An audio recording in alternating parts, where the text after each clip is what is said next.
Last time we went over my current views on economy and state, so without further ado, let's get right into the book. Actually, first, a little more ado. I was blown away by the civility and support from all the comments on the previous video.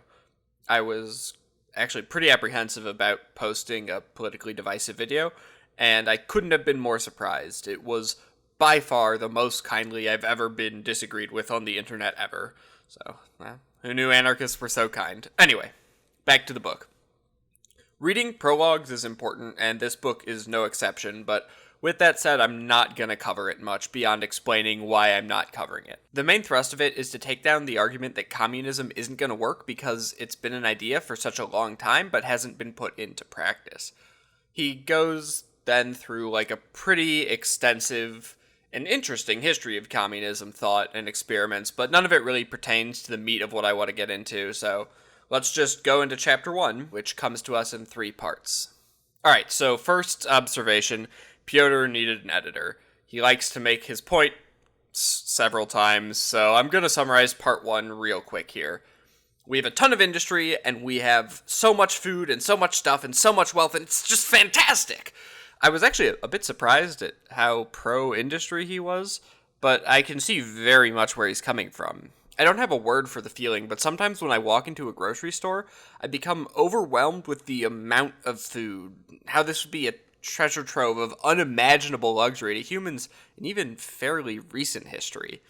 In any case, part 1 is pretty non-controversial. We have developed tools to develop more stuff more efficiently, hard agree. Even more so now than in his day. Seems weirdly positive, though. Maybe this is actually just a narrative setup for a devastating juxtaposition in part 2.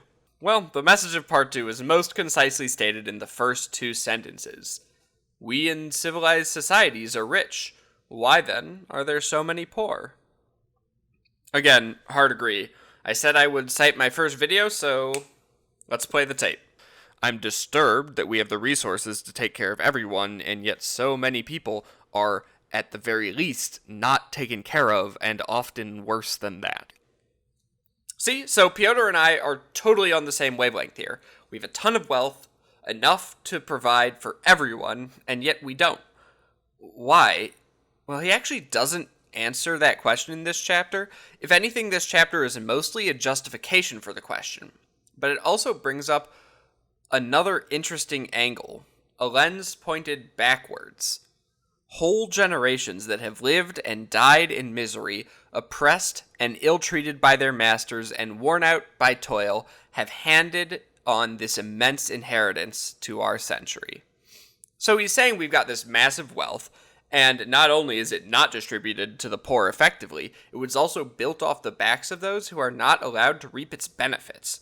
I'm totally with him here. I think one of the worst features of capitalism is how uneven 2 people's lives can be from the luck of birth. He also gets in a pretty sick Adam Smith burn. Each of the atoms composing what we call the wealth of nations owes its value to the fact that it is a part of the great whole. Nice, bro. Well, at this point, he starts to lose me. Just a bit.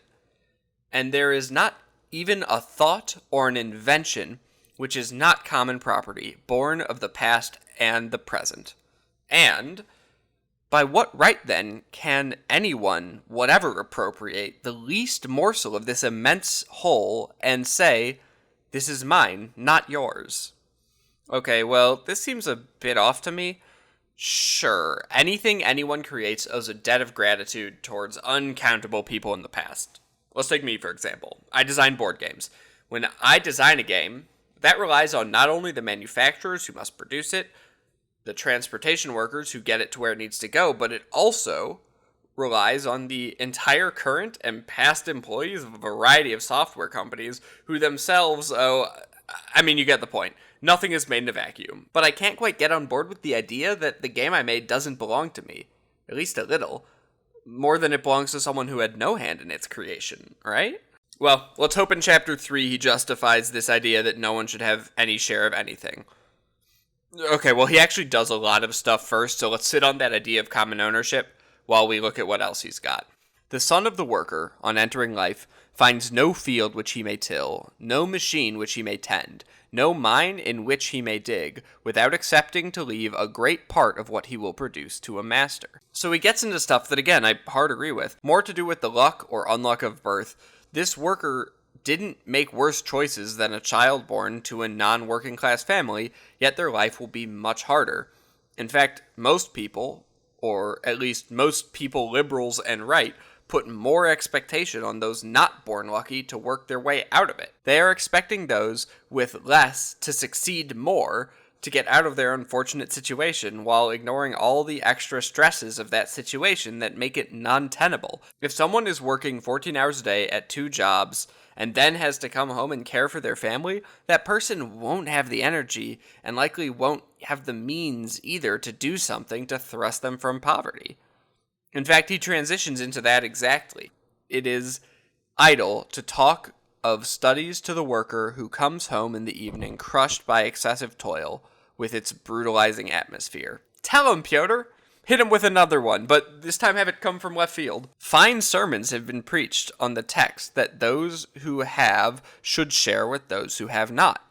But he who would act out this principle is speedily informed that these beautiful sentiments are all very well in poetry, but not in practice. I mean, it just sounds like he's talking about the religious right in the States. I mean, he isn't, but gosh darn if it isn't right on the money. It's like they don't understand that their favorite dude was a brown socialist from the Middle East. They would be screaming for his deportation, but I digress. Let's get back to my main disagreement so far. Tell us more about that, Pyotr. All things are for all men, since all men have need of them, since all men have worked in the measure of their strength to produce them, and since it is not possible to evaluate everyone's part in the production of the world's wealth. Okay, well, I don't fully agree, but I see where he's coming from. Essentially, because of all the factors from the past that have led us to where we are now, there's no way to confidently distribute the wealth to where it ought to be. I mean, this assumes that wealth ought to be anywhere, but I'm sure we'll get into that later. So it seems like he's saying that if we could know where to distribute wealth fairly, then it would be all fine and dandy, but we can't know, so instead the best we can do is distribute it evenly, and that would imply common ownership of everything, or as he says, all for all. I stand by that while people in the past took thousands of steps in order to get me to a place where I can take a few more, the value of those few steps shouldn't be glazed over.